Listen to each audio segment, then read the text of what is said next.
जीवन में कई बार ऐसे अवसर भी आते हैं कि आप लोगों से मिलने जाते हैं और उनसे कुछ आकांक्षाएं भी रखते हैं, और कई बार जीवन में ऐसे अवसर भी आते हैं कि लोग आपसे मिलने आते हैं। इसलिए अतिथियों का सम्मान करने से पूर्व सदा कुछ बातों को स्मरण रखना आवश्यक होता है।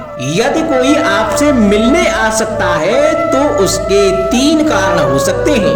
पहला कारण होता है भाव, दूसरा अभाव और तीसरा प्रभाव। तो जैसा अतिथि उसको वैसा ही सम्मान दें। यदि आपके पास कोई भाव से आया तो उसे केवल आपका प्रेम चाहिए, आपका सानिध्य चाहिए, और यदि कोई अभाव में आया तो उसकी उतनी सहायता अवश्य करें कि जितनी आप करने में सक्षम हो, परंतु उतनी भी ना करें कि वो आपकी सहायता का दुरुपयोग कर बैठे। और यदि कोई प्रभाव में आया तो स्वयं पर अभिमान ना करें, क्योंकि जीवन में कभी ना कभी आप भी भाव अभाव प्रभाव के चक्रव्यूह में फंस सकते हैं।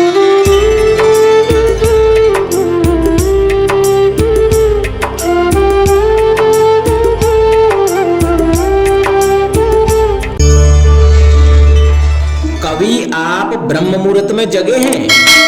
जगकर देखिए, संध्या होने के पश्चात जब रात्रि का अंधकार सारे संसार को धीरे धीरे अपने अंधकार में निगलने लगता है, तो यही अंधकार ब्रह्म मुहूर्त में भोर होने से ठीक पूर्व तनिक अधिक काला हो जाता है। कुछ समझे, हमारा जीवन भी कुछ ऐसा ही होता है। जब हमारे जीवन की समस्याएं कठिनाई अपने अंत पर होती हैं, तो यही समस्याएं कठिनाई एक भीषण रूप लेकर हमारे समक्ष खड़ी हो जाती हैं, और ऐसी परिस्थितियों में अधिकतर लोग हार मान जाते हैं, भय खा जाते हैं। परंतु ऐसी स्थिति में आप हार ना माने, भय ना खाएं, दृढ़ रहें, निरंतर आगे बढ़ते रहें। तो प्रकाश के रूप में हमारा स्वागत करने के लिए सूर्य उदय सदा हमारे समक्ष प्रस्तुत रहेगा। आपने बरगद के वृक्ष को देखा है? जितना विशाल उतना दृढ़। पतझड़ में वो सूख जाते हैं, परंतु दुर्बल नहीं होते, टूटकर गिरते नहीं।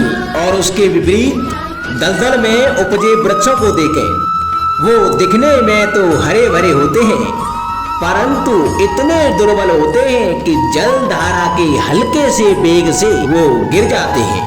परंतु ऐसा क्यों होता है? इसका कारण है जड़ें। जिसकी जड़ें दृढ़ भूमि में है वो हर चक्रवात, हर अफवाह को सह लेता है। जो दलदल में है वो स्वयं की जड़ों को दुर्बल बना लेता है। कुछ ऐसा ही मनुष्य भी होता है, जो अधर्म, कुकर्म, असत्य की धरा पर उपजा है। वो कठिन समय की एक मार भी नहीं सह पाता, और जो मनुष्य सत्य और धर्म की धरा पर उपजा है वो हर समस्या से जूझ कर आगे निकल जाता है और सफल हो जाता है। अब आप पर निर्भर करता है कि आप क्या बनना चाहते हैं। हमारे जीवन में मित्र और शत्रु बड़ा ही महत्व रखते हैं। यदि गंभीरता से सोचा जाए तो ऐसा कोई क्षण नहीं जब हम अपने मित्रों के बारे में ना सोचते हों या फिर शत्रुओं के बारे में। हमारा हर कार्य या तो हमारे मित्रों के हित के लिए होता है या फिर हमारे शत्रुओं के अहित के लिए। हम हर स्थान या तो अपने मित्रों के साथ होते हैं या फिर अपने शत्रुओं के साथ। कोई नहीं चाहता कि उनका शत्रु प्रसन्न रहे। संसार में हर कोई अपने शत्रु को नष्ट कर देना चाहता है, और ऐसा करने के लिए वो हर संभव प्रयास करता है। उसे आर्थिक, मानसिक और शारीरिक हानि पहुंचाने का प्रयास करता है। और यदि मैं आपको आज ऐसा मंत्र सिखाऊं जिससे आप अपने शत्रु को सदा के लिए नष्ट कर दे तो, और वो मंत्र है शत्रु को मित्र बनाना। अपने सभी शत्रुओं को अपना मित्र बना लीजिए और आपके सारे शत्रु स्वतः ही समाप्त हो जाएंगे। राधे राधे।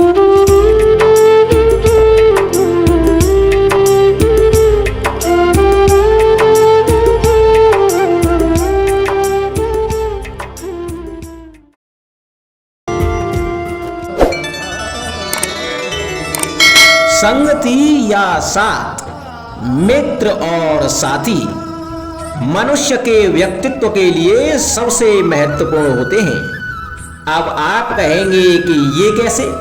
मनुष्य अवश्य अपने व्यक्तित्व के लिए उत्तरदायी होता है, परंतु मनुष्य संगति में ना चाहते हुए भी उसका व्यक्तित्व संगत की भांति हो जाता है। इन पात्रों को देख रहे हैं आप? मध्य में जल रखा है, इसमें दूध और इसमें मलिन कीचड़ रखा है। यदि मैं इस जल को दूध में मिलाता हूं तो यह जल दूध बन जाता है, और यदि इसी जल को इस मलिन कीचड़ में मिलाता हूं तो यह जल या मलिन कीचड़ में परिवर्तित हो जाता है। हाँ, ऐसी कोई युक्ति नहीं कि जल बिना घुले मिले दूध या कीचड़ में अपना अस्तित्व बनाए रखे या इनसे अलग बना रहे। और ठीक ऐसा ही मनुष्य के जीवन में भी होता है कि यदि एक गुणहीन व्यक्ति गुणवानों की संगत में बैठे तो उसे भी गुणवान समझा जाता है, सम्मान का पात्र समझा जाता है। और यदि एक गुणवान व्यक्ति गुणहीनों की संगत में बैठे तो उसे भी तिरस्कार मिलता है। इसलिए अपने जीवन में संगति सोच समझकर सावधानी से चुनिएगा। कभी खेत में किसी किसान को खेती करते देखा है? वो उसे सींचता है, जोतता है, पशु पंछियों से खेत की फसल की रक्षा करता है, परंतु एक बात का वो सबसे विशेष ध्यान रखता है कि कहीं खेत में खरपतवार न उग जाए, क्योंकि एक खरपतवार का लान खेत की सारी फसल को नष्ट कर सकता है। ठीक उसी प्रकार यदि वंश की कोई संतान खोटी निकल जाती है तो वह समूचे वंश का सर्वनाश कर देती है। इसीलिए संतान के लालन पालन में ध्यान देना आवश्यक होता है, क्योंकि संतान वो फसल होती है जो वंश की आने वाली पीढ़ी को महान बना सकती है या फिर वंश का पतन भी कर सकती है।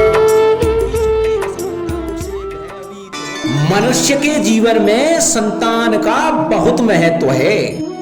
उस संतान के लिए वो कितने कष्ट सहता है,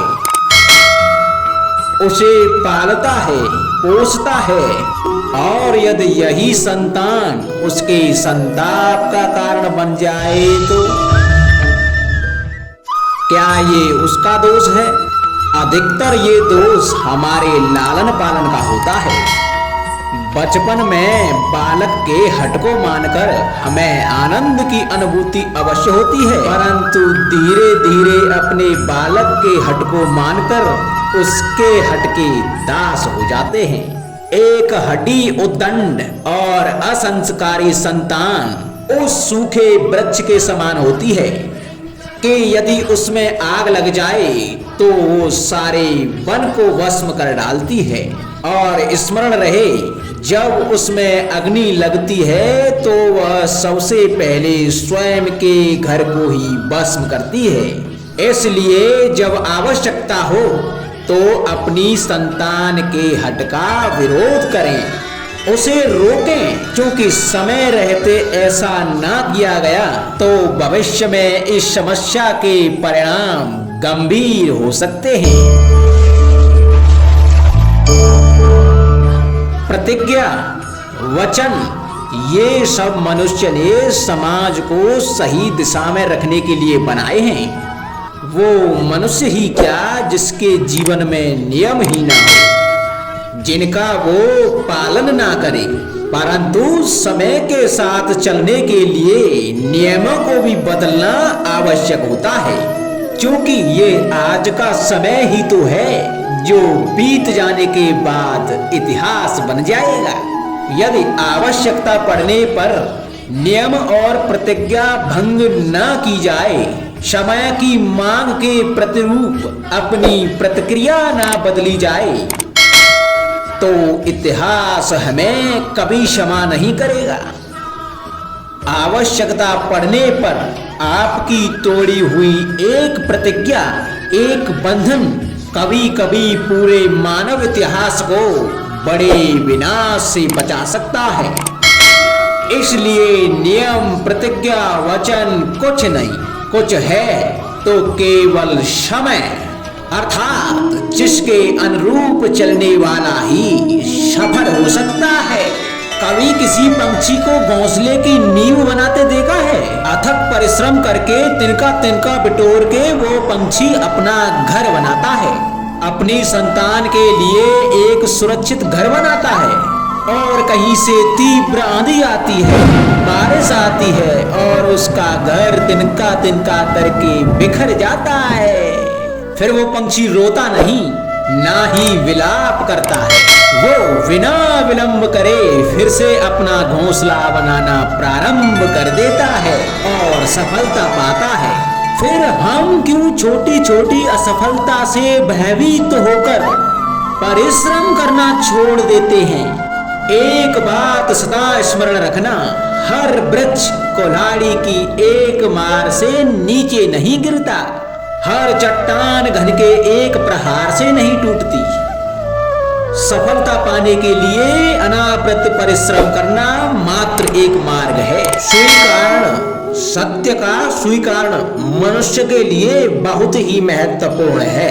जब तक मनुष्य सत्य को स्वीकार नहीं करता, तब तक उसे असत्य से लड़ने की शक्ति प्राप्त नहीं होती। जब आप भोजन करते हैं तो क्या होता है? आपका पेट स्वीकारता है कि वो भर चुका है और आप भोजन करना बंद कर देते हैं। जब आपको निद्रा आती है तो क्या होता है? आपका मन स्वीकारता है कि आपका शरीर थक चुका है और उसे विश्राम की आवश्यकता है। उसी प्रकार जब आपको किसी व्यसंग को रोकना हो तो आपको स्वीकारना होता है कि बहुत हो चुका। चाहे वो लालच हो या मदिरा पान, उस व्यसंग का त्यागना तभी प्रारंभ होता है जब आप यह स्वीकार कर लेते हैं कि आप उस व्यसंग के बंधन हैं।